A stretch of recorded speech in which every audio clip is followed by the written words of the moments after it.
Tradisyon.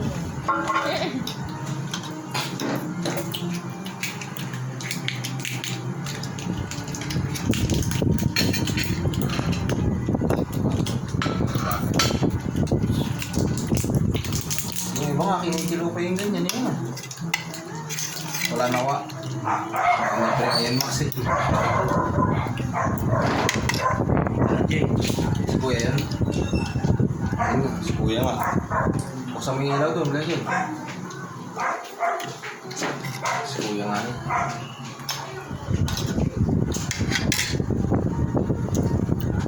Si Kuya yan. Ay, hindi.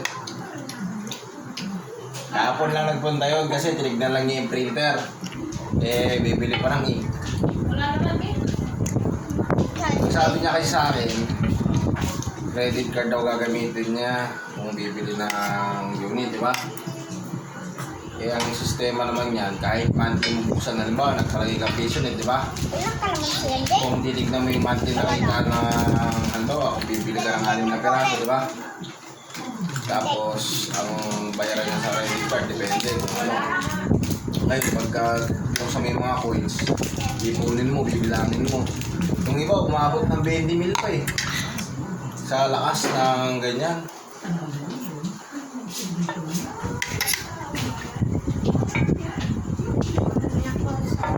Kaya sabi niya, titig natin kung ano, sa credit card na lang.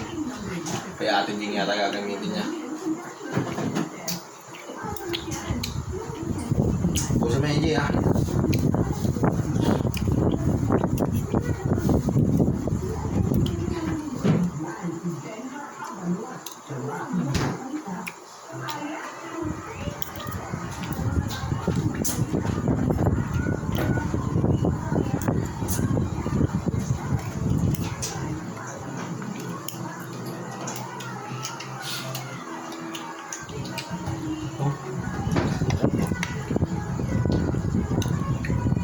Ano kuya?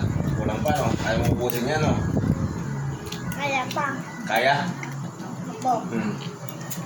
Babawal na kami, napasakit kami. Yay! Kaya pala mami oh.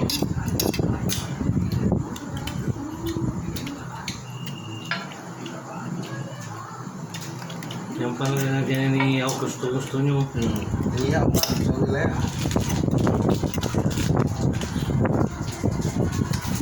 Iyaw na naman bukas. Ano, iyaw daw ulit. May iba naman pa. Naku. Anong gusto mo? Hindi, iba na naman ang Sabaw na isda? Ano? iba naman na yung isda. Ah. Manok. Bumukda. Dinola, kama? Pa-chicken. Pagkigan, kama? Hindi. Fried chicken, gusto mo? Pagkigan daw pa. Ang ano mo? Bibili na lang sa palengke o sa Jollibee? Bili na sa palengke? Apa? Huwag na lang bibili na pang fried kasi meron na dyan. Okay. Mami, dito na pagkigan buka, mami. Ito na pang mga. Hindi, mag-iyaw niya. Meron na dyan pa eh. Matanda na yung manok. Hindi na makalakad. Matakaw eh. Pag-igat daw, hindi yung matawa. Ay, hindi matanda. Matakaw kasi pa eh. Tiyatakpan niya yung pagkain eh. Pero pag umalis, kakainin niya na. Takaw eh. Yun, tumba na. Hindi na makalakad. Kaya lang mo. Ano yan ah? Pagkigan na lang bukas? Ano ba? O ihaw? Anong gusto niyo? Iyaw na manok. Ihaw.